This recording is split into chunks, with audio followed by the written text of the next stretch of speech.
تو انہوں نے ایک انٹرویو میں کہا جی میرا باپ پیپلز پارٹی کا بانی کارکن تھا اور وہ ہم فلاں جگہ، پھر اپنے باپ کا نام بھی بتایا، وہ خیر مجھے تو یاد نہیں ہے کیونکہ ایسی شخصیت جو ہوتی ہے انہی کا نام تاریخ میں زندہ رہتا ہے،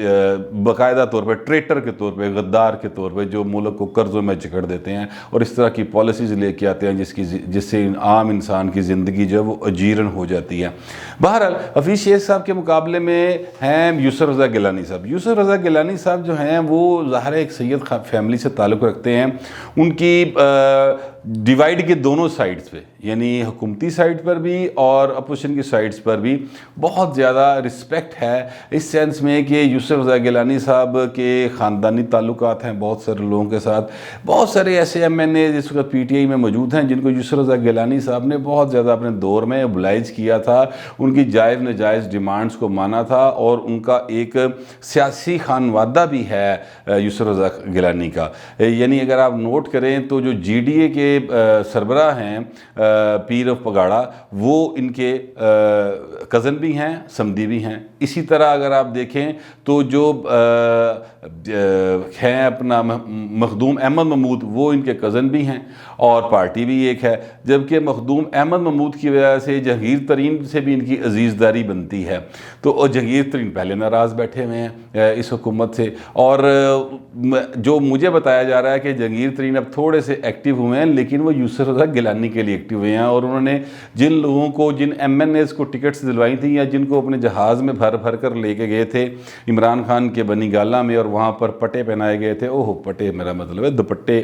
یار وہ جو مفرل سے ہوتے ہیں وہ پی ٹی آئی کے پہنائے گئے تھے، تو وہ جہانگیر ترین کے ان سے رابطے کبھی ختم نہیں ہوئے، اور انہوں نے جہانگیر ترین صاحب ان سے جو بات چیت کر رہے ہیں، میرے ذرائع اب یہ کہہ رہے ہیں کہ وہ یسر رضا گیلانی کے لیے بات کر رہے ہیں۔ اچھا، یسر رضا گیلانی کی سیٹ اگر جیت گئی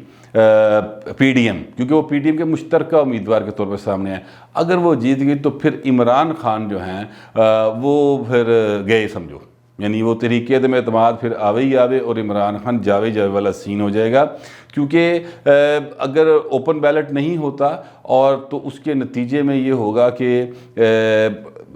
خفیہ بیلٹ میں لوگ اپنی مرضی سے ووٹ ڈالنے کی من مرضی کریں گے۔ ویسے تو اوپن بیلٹ کے اوپر بھی میری آج ایک آئینی ماہر سے بات ہو رہی تھی، اس نے کہا کہ اگر اوپن بیلٹ بھی ہو جائے، ڈیفیکشن کلاز پھر بھی اس کے اوپر نہیں لگے گی، اس بندے کے اوپر جو اوپن بیلٹ میں بھی پارٹی پالیسی کے خلاف ووٹ دے دے، اس پر ڈیفیکشن کلاز نہیں لگے گی۔ یہ ایک بندے نے مجھے کہا ہے، بہرحال اس کے اوپر چیک کر کے تفصیلی ویلاگ پھر کبھی اس پہ کروں گا۔ لیکن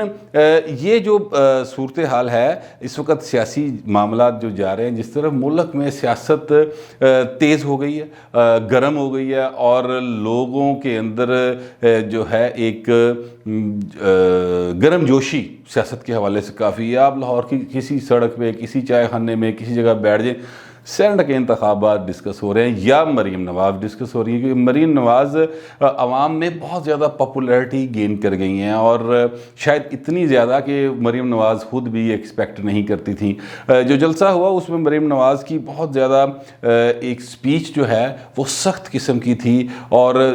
کہا جا سکتا ہے کہ انتخابی جلسے میں اسی قسم کی سپیچز ہوتی ہیں، لیکن مریم نواز نے جو سلیکٹرز کا لفظ بار بار استعمال کیا، اور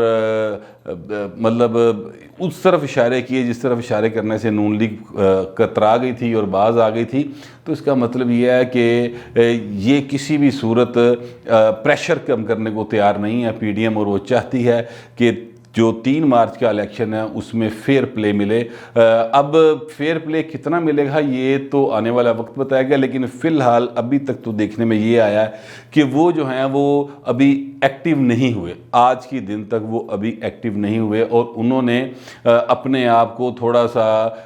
کور میں رکھا ہوا ہے، اور ورنہ پتہ چل جاتا ہے کہ لوگوں نے، ظاہر ہے ایم پی ایز نے اور ایم این ایز نے ووٹ دینے ہیں نا، تو ان کو جب فون جاتے ہیں تو وہ بتا دیا کرتے ہیں کسی ایک عدد صحافی کو کہ جناب فون آیا سی تو مجبوری ہے، لیکن فی الحال وہ ابھی ایسی کوئی صورتحال نہیں ہے۔ دیکھتے ہیں کب تک وہ ایکٹیو نہیں رہتے، اور جس دن وہ ایکٹیو ہوں گے اس دن پتہ بھی چل جائے گا کہ ایکٹیو ہو گئے۔ تو جو پی ڈی ایم کا پریشر ہے وہ ابھی تک تو کام کر رہا ہے، آگے مستقبل میں کس حد تک کام کرے گا یہ ابھی کچھ کہنا مشکل ہے، لیکن مقابلہ صرف ایک سیٹ پہ ہے اور وہ مقابلہ ہے یوسف رضا گیلانی کی سیٹ کا۔ اب دیکھتے ہیں کہ یوسف رضا گیلانی اپنے خاندانی تعلقات، سیاسی تعلقات اور جو اپنا مدبر پن ہے ان سب کو ملا ملو کے دوستوں کو وہ سیٹ نکالنے میں کامیاب ہوتے ہیں کہ نہیں ہوتے۔ اگر وہ کامیاب ہو گئے تو پھر عمران گیا جی۔ اب تک کے لیے اتنا ہی، ملتے ہیں اگلے ویلاگ۔